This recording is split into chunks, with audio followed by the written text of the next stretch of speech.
Sebanyak 11 pemain naturalisasi tambahan timnas Indonesia ketimbang saat kalah 0-2 dari Irak di matchday kelima grup F babak kedua kualifikasi Piala Dunia 2026 zona Asia akan diulas di sini. Seperti diketahui, timnas Indonesia akan menantang Irak di matchday kedua grup B babak keempat kualifikasi Piala Dunia 2026 zona Asia pada Minggu, tanggal 12 Oktober tahun 2025 pukul 2.30 waktu Indonesia Barat. Laga ini merupakan pertemuan keempat timnas Indonesia dan Irak dalam 2 tahun terakhir. Dalam 3 pertemuan sebelumnya, skuad Singa Mesopotamia, jukukan timnas Irak, selalu menang. Terakhir, Irak menang 2-0 atas timnas Indonesia dalam pertemuan yang berlangsung di Stadion Utama Gelora Bung Karno pada Kamis, tanggal 6 Juni tahun 2024. Namun, kekalahan 1,5 tahun lalu tak bisa dijadikan rujukan. Timnas Indonesia saat ini sudah jauh berbeda berkat tambahan sejumlah pemain keturunan.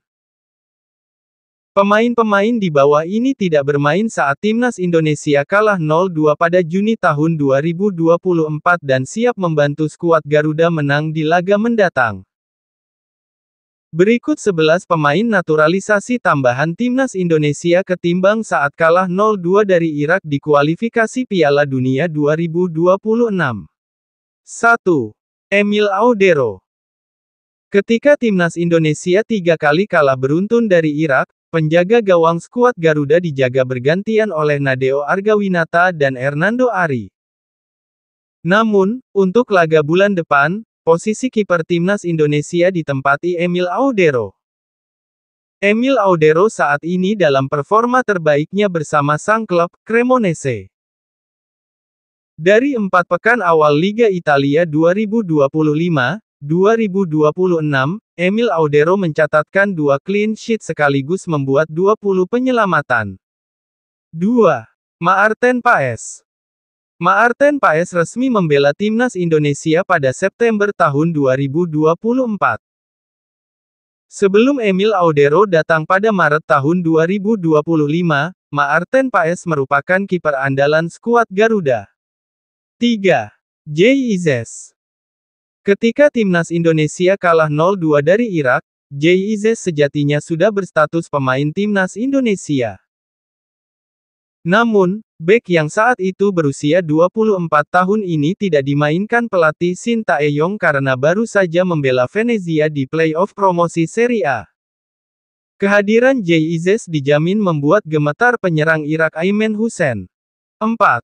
Kelvin Verdong. Berselang 5 hari setelah timnas Indonesia kalah 0-2 dari Irak, Kelvin Verdong mencatatkan debut saat skuad Garuda menang 2-0 atas Filipina.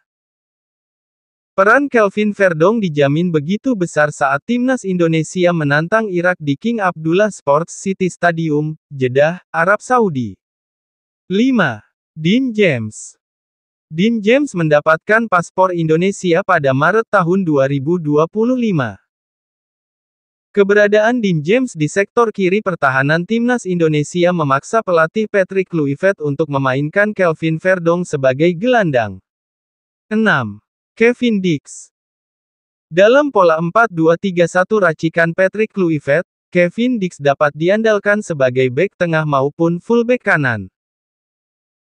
Namun, melihat aksi Kevin Dix saat timnas Indonesia ditahan Lebanon 0-0, pesepak bola 28 tahun ini berpotensi dimainkan sebagai bek tengah. 7. Eliano Reijenders. Eliano Reijenders dapat dijadikan pembeda di babak kedua. Ketika konsentrasi pemain Irak mulai menurun, Eliano Reijenders dapat muncul untuk membobol gawang lawan. 8. Ole Romeni. Peran Ole Romeni begitu dibutuhkan timnas Indonesia. Kemampuan Ole Romeni mencetak 3 gol dalam 4 laga awal bersama timnas Indonesia, menunjukkan pesepak bola 25 tahun ini bukanlah sosok yang biasa-biasa saja. 9. Mauro Zelstra.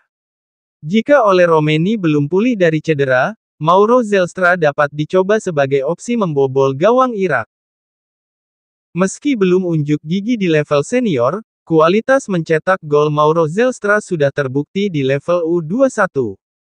10. Miliano Jonathans. Meski tidak mencetak gol saat timnas Indonesia menang 6-0 atas Taiwan dan imbang 0-0 kontra Lebanon, sentuhan Miliano Jonathans setiap kali membawa bola begitu berbahaya. Bisa dibilang hanya masalah waktu bagi Miliano Jonathans membuka rekening gol bersama skuad Garuda. 11. Joey Pelupesi. Nama terakhir ada Joey Pelupesi. Kehadiran Joey Pelupesi terbukti menguatkan lini tengah timnas Indonesia. Baik diduetkan dengan Tom Haye, Nathan Chuaon atau Kelvin Verdong, Joey Pelupesi selalu tampil prima bersama skuad Garuda.